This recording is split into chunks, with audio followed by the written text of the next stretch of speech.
José Ernesto de Vares Hijo está en Washington, D.C.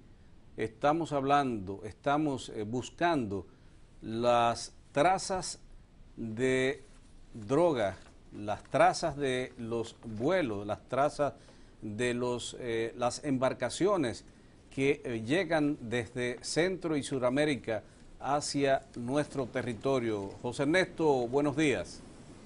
Muy buenos días a todos los televidentes de Página 13 y buenos días a ustedes ahí en la cabina. Qué bueno que está con nosotros en vivo en esta conexión bien temprano, José Ernesto, para que hablemos de esta situación que se nos presenta en la actualidad. Muchas drogas provenientes del Caribe, drogas que vive y consume Estados Unidos, un gran consumidor, un mercado importante. José Ernesto se encargó de hacer una investigación del tema. Las conclusiones las presenta al final del tema. En esta parte introductoria, José Ernesto nos valora cuál es el mercado, cómo pasa a ser Estados Unidos un consumidor tan importante del mundo de las drogas y cómo el Caribe tiene ese flujo constante de transporte de esa ilegal mercancía. José Ernesto, de acuerdo a la investigación que has hecho, ¿cuáles son esos elementos más importantes que nos dan cuenta de cuáles son las cifras más importantes de este mercado, el mercado de las drogas? Mira, Santiago, según fuentes del Comando Sur de los Estados Unidos y del Centro Nacional de Inteligencia Antidroga, un 67% de los narcóticos, de la droga que llega a México y Centroamérica, lo hace desde, claro está, desde Suramérica. Después, el Caribe está en tercer lugar con un 16% de esa droga del total de eventos sospechosos marítimos y de trazas aéreas. Y luego está Europa y África con un 17%. Es decir, que del número total de lo que son los eventos marítimos sospechosos de narcotráfico y las trazas, definitivamente México y Centroamérica, esa área se llevan la bandera, por decirlo de una forma u otra, con un 67% de todos esos eventos. Es importante recalcar que de toda la droga que entra a los Estados Unidos, se estima de que un 80 a un 85% lo hace a través de la frontera de México y Estados Unidos. El otro 15 o 20% restante lo hace de diferentes zonas geográficas, donde se incluye el Caribe y claro está la República Dominicana. Ahí hay un porcentaje interesante, como México tiene un 67% de toda esa droga transportada allí. Nosotros el 16% y un mercado del que se habla poco por acá, el de África, tiene un porcentaje importante, el 17% en términos del transporte de esa mercancía.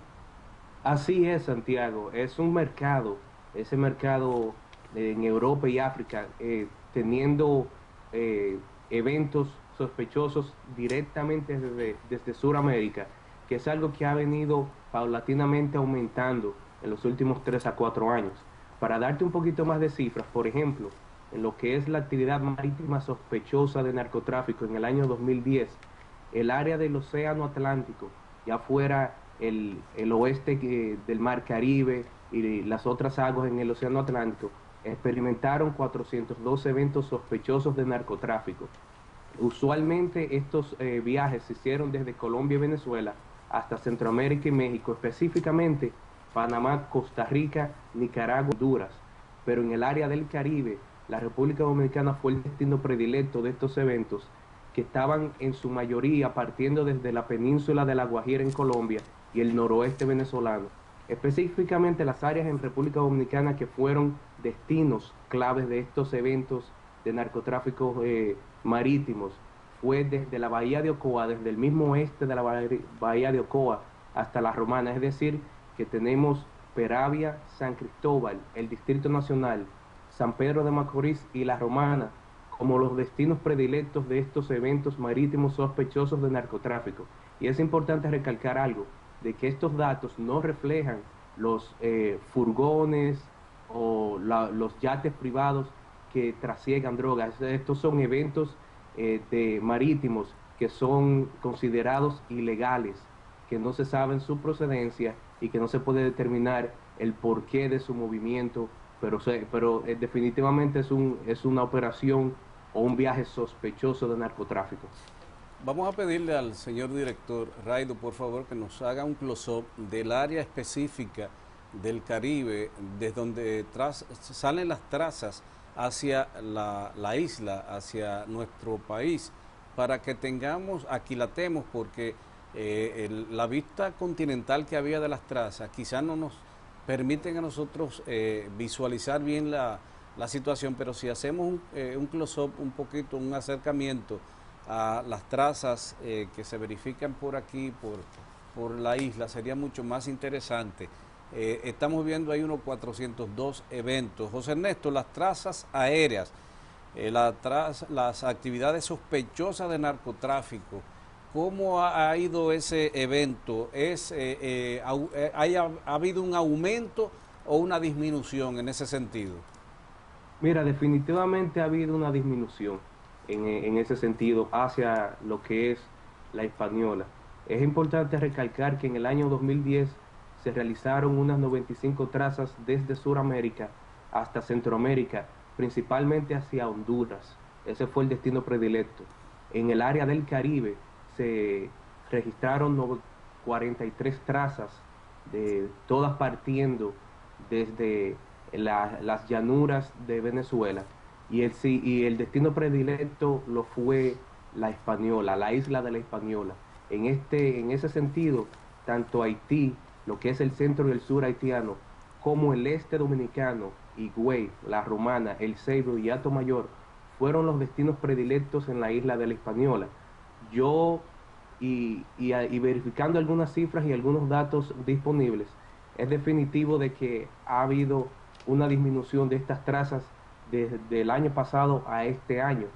Ahora bien, es muy difícil cuantificarlos según los datos que ofrecen el Comando Sur, porque ellos dan datos a posteriori, no te dan el dato de lo que está sucediendo en estos momentos, pero resulta bien interesante de que lo que es el flujo de drogas, lo que es el narcotráfico en la República Dominicana, ha estado experimentando en los últimos meses un movimiento, un microtráfico interno, el número de droga decomisada, que es algo, hechos que se dan a diario, y eso te hace pensar de que aunque no haya trazas o haya menos trazas a la República Dominicana, todavía está entrando un número significativo de drogas, porque hay mucho movimiento de sustancias controladas en el país. José Ernesto, ¿a qué es que le llaman traza? Lo primero es que para que nuestro público televidente nos entienda el término traza, y un asunto muy importante. Yo leí y tengo aquí un recorte del periódico El Día que hablaba también, y te lo agrego, que el contrato entre la República Dominicana y el Estado de Israel para la compra de 2 radares estaba a punto de fracasar, al extremo que incluso los suplidores del equipo habían puesto en jaque al Ministerio de las Fuerzas Armadas de la República Dominicana a fin de que pagara el dinero que le habían contratado. El problema de los radares han tenido alguna influencia en términos de detener este flujo de droga por el Caribe. Mira, para responder tu primera pregunta, las trazas son eventos aéreos sospechosos de narcotráfico, son vuelos que no registraron su ruta, que salieron sin autorización de las autoridades del país de donde se origina, son vuelos que no dan ningún tipo de, que desconectan su transmisor, que da básicamente su huella digital, por ponerlo de una forma, su huella digital en cuestiones informáticas. Entonces cuando los radares los captan, principalmente el radar que se tiene aquí en los Estados Unidos, es muy difícil entonces determinar su procedencia y el por qué está volando, y eso se le considera una traza. En cuanto a tu segunda pregunta, es muy buena pregunta sobre lo que está sucediendo con la compañía ELTA de Israel. Nosotros compramos, o la República Dominicana, 2 radares, o se ganó una licitación, se hizo un contrato con esta compañía para 2 radares en apoyo a los supertucanos. Sin esos radares, esos aviones están ciegos. simplemente no pueden hacer labores de interdicción porque no tienen el apoyo de un radar que les indique por dónde vienen las trazas, en qué área, en qué parte de los cielos dominicanos está entrando. Y eso lo que hace es que te pone a buscar una aguja en un pajar. Claro. La situación que se está dando con ELTA es que no se le ha pagado todo el dinero que le toca por el contrato. Solamente se ha invertido unos 6 millones de dólares, cuando el contrato hablaba de unos 35 a 36 millones de dólares.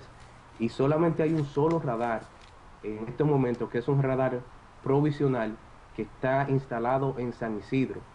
La compañía ELTA israelí amenazó con llevarse ese radar en agosto pasado, porque entendía de que se estaba rompiendo el contrato por la falta de pago. No sé dónde ha quedado esa problemática allí, pero la verdad es que sin ese radar sería muy difícil por lo menos continuar con parte de la labor que se está haciendo, porque inclusive ese radar no tiene el alcance ni la capacidad de cubrir todo el territorio del sur dominicano.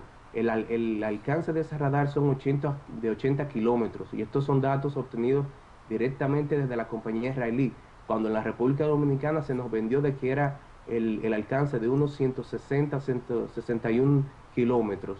En realidad son 80 kilómetros solamente, y con ese radar que está ahora en estos momentos localizado en San Isidro, se cubre hasta parte de la Romana, se deja Higüey totalmente desprotegida, y se cubren partes del Ceibo y Atomayor, que son las zonas donde estuvieron recibiendo más trazas en el año 2010.